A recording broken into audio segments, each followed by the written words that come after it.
जय Hind and force defence academy में आपका स्वागत है। आज हम पढ़ेंगे हमारा लेक्चर 8 का टॉपिक है कि न्यूक्लियर वॉर के थ्रेट को कैसे एलिमिनेट करना है। ठीक है, तो will be studying everything regarding it. पहले तो है कि न्यूक्लियर वॉर का थ्रेट अभी बना हुआ है क्योंकि almost every nation is getting nuclear capable.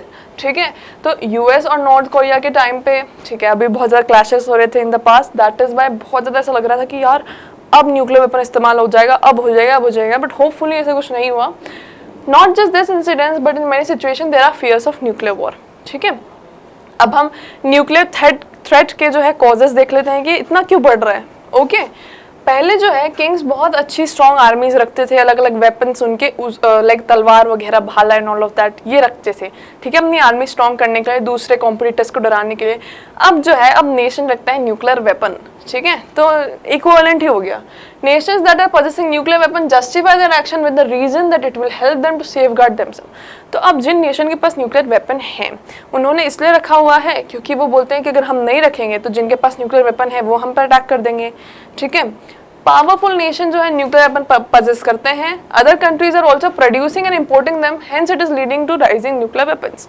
देखो, it started with some countries जो न्यूक्लियर वेपन पजेस करती थी।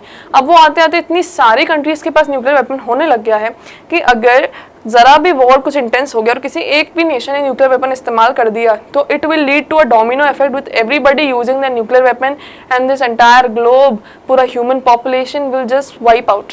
चेरनोबिल तो आपको पता ही होगा इंसिडेंट। ठीक है, चेरनोबिल कोई वॉर के कारण नहीं हुआ था, मैं बस एग्जांपल दे रही हूँ कि न्यूक्लियर वेपन का अगर न्यूक्लियर प्लांट का भी अगर मिसयूज हो जाए, ठीक है, वो अगर फट जाए, उसमें से इतने सारे न्यूक्लियर रेडिएशन निकले तो क्या हालत होती है। तो वो तो गलती से हुआ था, कोई अगर वॉर में जानबूझ के ऐसा करेगा तो कैसे होगा। मतलब न्यूक्लियर वॉर के इफेक्ट्स क्या क्या हो सकते हैं। यूएसए ने जब हिरोशिमा नागासाकी पे 1945 पे न्यूक्लियर बॉम्ब जो है ड्रॉप किया था तो 2 लाख पीपल जो है उनकी डेथ हो चुकी थी। इससे बहुत सारे डिसीजेस आई जो अभी तक उनके आने वाले जनरेशन ये सफ़र कर रही हैं डिसीजेस से। ये रेडिएशन जो है बहुत टाइम लगाते हैं जाने में, सालों जाते हैं इनमें। ठीक है, नो बड़ी, ये मतलब literally century I am talking about, सालों में 1-2 साल नहीं, डेकेड्स एंड सेंचुरी लगते हैं रेडिएशन को ख़त्म होने में। प्रेजेंट न्यूक्लियर वेपन जो है 100 टाइम ऑफ न्यूक्लियर रेडिएशन रखने की कैपेसिटी रखता है। मतलब अगर आज के न्यूक्लियर वेपन की हम बात करें तो बहुत ज़्यादा पावरफुल है इन न्यूक्लियर वेपन से जो पहले ड्रॉप हुए थे। Nuclear weapon are the weapon of mass destruction. Mass destruction होता है, इससे इन्वायरमेंट खत्म होते हैं, इससे एनिमल्स खत्म होते हैं, लोग तो होते ही हैं। Current cities are much more densely popular, और आजकल तो पॉपुलेशन और बढ़ गई है और सिटीज़ तो इतना ज़्यादा डेंसली पॉपुलेटेड हैं कि बहुत सारी जाने जाएंगी अगर इसका इस्तेमाल हो गया तो। Even if the nuclear weapons are not launch they can be exploded. तो ये चेरनोबिल वाला कि न्यूक्लियर वेपन लॉन्च ना भी हो तो भी न्यूक्लियर पावर प्लांट में से कुछ एक्सप्लोजन हो सकता है गलती से, हो सकता है किसी का कुछ हैंडलिंग में दिक्कत हो गई हो, कुछ ज़रा सी भी इरिस्पॉन्सिबिलिटी हो गई हो जिससे पूरे की पूरी जो है इकोसिस्टम सब सफ़र कर सकते हैं। Coping up with nuclear war requires huge money, which will in turn reduce funds for welfare. अब अगर हम न्यूक्लियर वॉर को मतलब हमारे वॉर कैपेसिटी बढ़ाने में लग जाए, हमारी मिलिट्री बढ़ाने में लग जाए, हमारी वेपन कैपेसिटी बढ़ाने में लग जाए तो पैसा तो उतना ही है ना भाई साहब। अगर आप उसको पूरा वॉर में ही लगा देंगे, पूरा वॉर इन्वेस्टमेंट, पूरा वेपन इन्वेस्टमेंट, पूरा सिक्योरिटी, आपके लोगों की एजुकेशन, आपके लोगों की वेलफेयर के लिए क्या बचेगा। ठीक है, तो वो भी बहुत ज़्यादा कॉम्प्रोमाइज़ होती हैं चीज़ें।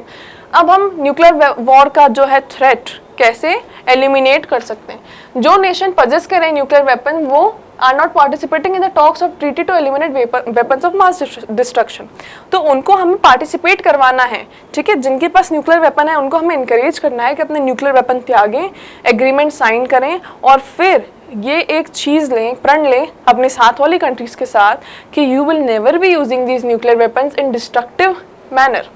In this situation, it is the responsibility of the citizens to put pressure on the government. क्योंकि लीडर्स का क्या है यार, लीडर्स तो बस न्यूक्लियर वेपन गिरा देंगे, अफेक्ट तो सिटीजन्स को होगा। तो सिटीजन्स को ही गवर्नमेंट और उनके लीडर्स पे प्रेशर बनाना चाहिए कि ऐसी ट्रीटी हर एक कंट्री साइन करे। Eliminating the present nuclear bombs will not totally eliminate the threat of nuclear weapon. क्यों? क्योंकि अब तो टेक्नोलॉजी आई गई है, अगर अब भी न्यूक्लियर बॉम्ब हटा भी दें तो वापस नया बन जाएगा। Hence there should be more stringent control. तो कंट्रोल होना चाहिए, रॉ मटेरियल पे कंट्रोल होना चाहिए कि बनना ही नहीं चाहिए, इलीगल कर देना चाहिए उस चीज़ को। प्रोग्रेसिव स्टेप्स, क्या क्या स्टेप्स लिए गए हैं इसके अगेंस्ट में। एनपीटी तो आपने सुना होगा, नॉन प्रोलिफरेशन जो है न्यूक्लियर वेपन की जो ट्रीटी साइन हुई थी, it is to condemn any country to possess nuclear weapon. But इसमें भी ऐसी 5 कंट्रीज़ हैं जिनका बहुत फेवर लिया गया है। वो 5 कंट्रीज़ के पास पावर है, लाइक चाइना, कि आप जो है अपना वेपन अपने पास रख सकते हैं। तो उसके कारण क्या हो रहा है, बहुत सारी कंट्रीज़ जो दूसरी हैं जिनके पास न्यूक्लियर वेपन है वो बोल रही है कि हम क्यों साइन करें एनपीटी। हम अगर एनपीटी साइन करेंगे तो इसका मतलब हम न्यूक्लियर वेपन नहीं रख सकते, बट एनपीटी में ही 5 कंट्री ऐसी हैं जो न्यूक्लियर वेपन रख सकती हैं और सिर्फ वो 5 कंट्री रख सकती हैं, लाइक चाइना। ठीक है, तो इससे तो हमें प्रॉब्लम हो गई। अगर कभी ये 5 कंट्री चूज करे कि हम पे न्यूक्लियर अटैक कर दे, और हमने क्योंकि एनपीटी साइन कर रखी है तो हम तो हमारे न्यूक्लियर वेपन इस्तेमाल ही नहीं कर सकते। तो countries are feeling discriminated in this treaty. That is why not everybody is willing to sign this treaty, है ना। तो इसमें थोड़ा सा लूप होल है, वी कैन से।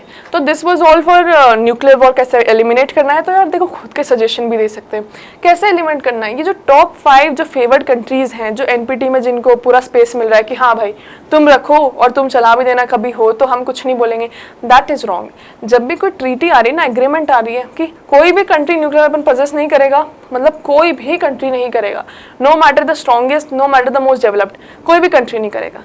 ये जब ट्रीटी आएगी everybody will sign it, every country will sign it, है ना। क्योंकि ये सिर्फ 5 फेवर्ड कंट्री उनको मिल रहा है मौका, तो दूसरी कंट्री भी तो खुद को सेफगार्ड करेगी। तो ऐसी ट्रीटी आना चाहिए जो नॉन डिस्क्रिमिनेटरी हो। ऐसे एक्शन जो है सिविलियंस को करना चाहिए अपने गवर्नमेंट पे प्रेशर बना के कि जो है वो लोग प्रेशर में माने ये ट्रीटी साइन करने को। Okay, so that was all for today's video. I hope you understood all the points. और ये वाले पॉइंट जब भी आपसे पूछा जाए बिल्कुल बोलिएगा। For more such video subscribe to our channel, keep watching. जय हिंद।